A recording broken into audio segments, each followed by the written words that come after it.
वर्ष के स्टेज में चला जाता है, या 7 से 12 वर्ष के स्टेज में, या 6 से 12 स्टेज में होता है। इसमें फॉर्मल एजुकेशन हो जाते हैं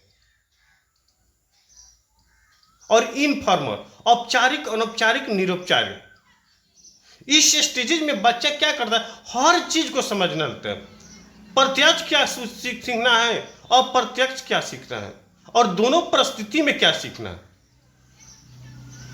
फॉर्मल विद्यालय में जो गया, जितना विद्यालय का क्या था शेड्यूल था, उस सिस्टम को, उस सबको समझा, सबको किया। इनफॉर्मल में उसने बच्चा ने क्या किया, कुछ नहीं किया, घूमा फिरा, मौज मस्ती किया। लेकिन एग्जाम जब होने के बावजूद, प्रतिदिन क्लास जाने के बावजूद, विद्यालय के सभी वर्क करने के बावजूद बच्चा का जो मार्क्स आया, परसेंटेज आया, वो कम आया। फॉर्मल वर्क उनका था, क्या हुआ, वो कम हो गया, जिसकी वजह से बालक व्यक्ति, बच्चा को क्या देखा जाता है, कमजोर समझा जाता है, हीन समझा जाता है। वही बालक, वही व्यक्ति, वही बच्चा विद्यालय नहीं जाने के बावजूद भी उनका मार्क्स था, उनका परसेंटेज था, उनका ग्रेड कार्ड था, क्या आया, पॉजिटिव आया, अच्छा आया, एक्सीलेंट आया, जिनकी वजह से परिश्रम बच्चा के क्या तुलना में उसको क्या किया, और मेहनती, और अच्छा, गुड बॉय, अच्छा हम क्या करते हैं, उसको एग्जाम्पल देकर हम उसको पुरस्कृत करते हैं। ठीक है, उसके आगे हम देखते हैं अहंकार से पहचान बनाना। अब देखिए यहां पे ईगो की भावना है। इस स्टेज में बच्चा क्या होता है, किशोरा स्टेज में चला जाता है, और अपनी बात के आगे किसी दूसरे की बात को क्या करता है, वो मानना नहीं चाहता। कभी कभी ऐसा होता है कि बालक अपनी पहचान बनाने में कुछ बड़ी गलतियां कर देता है, जिसका परिणाम क्या होता है, बालक या व्यक्ति को भुगतना पड़ता है। तो आप ऐसा कुछ मत कीजिए एडोलेसेंस में या ego identify forms of rule combinationing में, जिसकी वजह से क्या हो, आपके सिस्टम को कुछ गलत समझा जाए। लेकिन अक्सर इस स्टेजेज में होते हैं क्या, उसके अंदर, बालक के अंदर नेगेटिव भावनाएं जो होती है अक्सर खुल कर होती है, नेगेटिव वर्क होती है वो अक्सर ज्यादा दिखती है, पॉजिटिव जो वर्क होता है वो बिल्कुल कम दिखता है। चलिए, तो अपनी पहचान बनाने के लिए हमें क्या करना चाहिए, पॉजिटिव के प्रति जाना चाहिए। लेकिन एडोलेसेंस स्टेज में जाते हैं, किशोरावस्था में जाते हैं, तो क्या होता है, कुछ क्रिटिकल होता है, कुछ जटिल हो जाता है। ठीक है, उसके आगे है क्या, घनिष्ठता से बिलगाव। बालक या व्यक्ति या किशोर 19 से 35 वर्ष के स्टेज में जाते हैं, और इस स्टेज में काम की वजह से पारिवारिक जीवन के साथ साथ व्यवसायिक जीवन जीने लगते हैं। इस स्टेज में व्यक्ति 19 से 35 वर्ष में कुछ वर्क भी करते हैं, कुछ पारिवारिक जीवन भी जीते हैं, और इसके साथ साथ व्यवसायिक जीवन भी जीते हैं, अनेक जीवन जीते। उसी में अच्छा के प्रति घनिष्ठता हो जाती है। अगर उसी में आप किसी के साथ कुछ अच्छा करते हैं तो उससे जो आपका रिलेशन होगा वो क्या होगा, अच्छा होगा। अगर उसी में किसी के साथ कुछ गलत करते हैं, उसका परिणाम क्या होगा, कुछ गलत होगा। ठीक है, जिसकी वजह से आपको वहां पे बिलगाव समझा जाएगा, अलगाव समझा जाएगा, अच्छा नहीं समझा जाएगा। नेक्स्ट है लोकहित से स्थिरता या निष्क्रियता। 35 से 55 वर्ष तक इसमें सोच का सहयोग की भावना, कल्याण, उन्नत इत्यादि की भावना ज्यादा हो जाती है।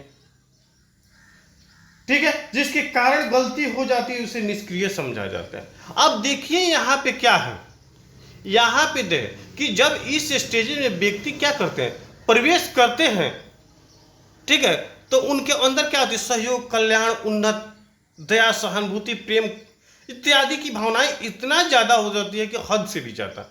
बायचानस किसी कारणवश किसी से या कहीं पे कुछ त्रुटि हो जाती है, जिस त्रुटि की वजह से क्या समझा जाता है, उसको गलत समझा जाता है, निष्क्रिय समझा जाता है। ठीक है। अंतिम स्टेज में हम चलते हैं अहंकार संपूर्णता विनाश। इस स्टेज की मुख्य खूबी है कि व्यक्ति की क्या होता है, अपनी लाइफ का अंतिम स्टेज में चलने लगते हैं और उनसे क्या होता है, कुछ कुछ खास होने वाला नहीं रहता है।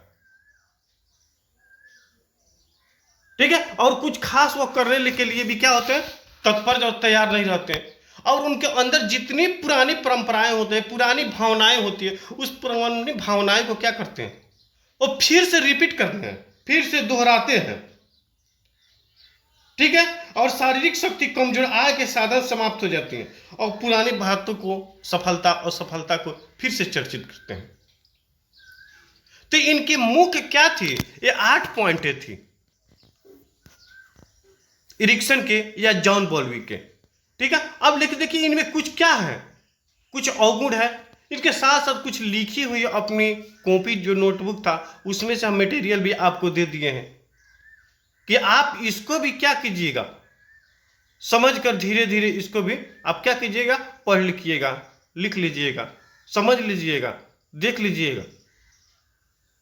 यहां पे इसको भी लिखे 8 अवस्थाओं में विश्वास से अविश्वास, बालक को मूर्ख न बनाना क्योंकि बच्चा असमझदार होता है, परिवार पर विश्वास करता है और एक बार विश्वास समाप्त हो जाने पे क्या करता है, वो विश्वास बिल्कुल नहीं करता, स्वतंत्रता से संदेह।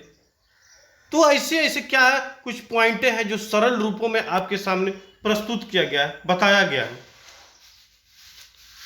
ठीक है। लेकिन देखिए इसके साथ साथ एरिक्सन के कुछ क्या है, मेरिट है और कुछ डिमेरिट भी है। उनके कुछ गुण है और कुछ क्या है, अवगुण भी है। अब देखिए उनकी गुण की बात करते हैं तो सामाजिक परिस्थिति से जोड़कर अध्ययन किया जाए। उन्होंने कहा कि हर व्यक्ति के विकास एकाएक नहीं होता, उनके विकास के लिए उनकी सामाजिक इन्वायरमेंट है, उस इन्वायरमेंट को जोड़कर हमें क्या करना चाहिए, अध्ययन कीजिए। सभी अवस्थाएं पर प्रकाश डालें। जब बच्चा जन्म लेता है उस स्टेज से लेकर और जैसे जैसे स्टेज उनकी परिवर्तित होती है, सभी स्टेज पर हमें क्या करना चाहिए, प्रकाश डालना चाहिए और सफलता असफलता दोनों की चर्चा करना चाहिए, केवल एक पे फोकस करने की जरूरत नहीं। अब इस सभी अवस्थाएं की विशेषता क्या होती है, अलग अलग होती है। विकास अपने से पहले की अवस्था से ताल्लुक लगाव प्रभावित होता है, समायोजन के द्वारा अच्छा रूप धारण कर लेते हैं। हमेशा सृजनात्मक विकास के प्रति जागृत करना चाहिए, गलत कार्य करने पर नियंत्रण करना चाहिए, उनकी योग्यता क्षमता बुद्धि विवेक के अनुसार उन्हें वर्क करना चाहिए और उनकी भावना को प्रयोग करना चाहिए, उनकी नई नई विधि का प्रयोग करना चाहिए, तकनीकी का प्रयोग करना चाहिए, आय क्षमता के अनुसार उसे वर्क करना चाहिए। इनका मुख्य पहलू था इरिक्सन का या जॉन बॉल्वी का। व्यक्ति बिना समायोजन के एक अच्छा व्यक्ति का रूप धारण कर लेता है, उनकी अवगुण है। कोई नहीं कह सकता कि बिना सोसाइटी, बिना सहयोग, बिना वर्क को किसी एक दूसरे की क्या कीजिएगा, भावना को आप समझ लीजिएगा। ठीक है। उसके साथ साथ क्या है कि विकास प्रारंभिक अवस्था में प्रारंभ होती है लेकिन अंतिम अवस्था में जाते जाते क्या होती है, समाप्त हो जाती है। या विकास प्रारंभिक अवस्था में क्या होता है, तेज होता है और अंतिम अवस्था तक क्या होता है, कमजोर हो जाता है। सबकी एक क्या होती है, मुख्य पहलू होती है, एक मुख्य बिंदु होती है और उस बिंदु के आधार पर उनका क्या होता है, परिवर्तन, विकास होता है। तो आज हम लोग देखें इरिक्सन के मनोसामाजिक सिद्धांत। हमें विश्वास है कि आप लोग को इस वीडियो के देखने के बाद एक क्वेश्चन आपको कंप्लीट हो जाना चाहिए। Erikson psychology social development of theory. ठीक है। तो आज की क्लास को हम लोग क्या करें, यहीं पे एंड किया जाएगा। अगर किसी को कुछ पूछना है, कुछ समझना है तो पूछ सकते हैं। आपके लिए मेहनत किया जाए, आपके बदौलत हम लोग हैं और हमारे बदौलत आप हैं। ठीक है। तो चलिए, मैं MD Ashraf Gaddi, Chanakya college of education Bettiah. आज हम लोग पेपर C1 पढ़े, child and growing up. DElEd के लिए हम लोग F2 पेपर पढ़े, बाल मनोविज्ञान। फिर हम लोग नेक्स्ट क्लास में नए क्वेश्चन को लेकर हम लोग मिलेंगे। तब तक आप सभी से विदा ले रहे हैं। थैंक्स, धन्यवाद।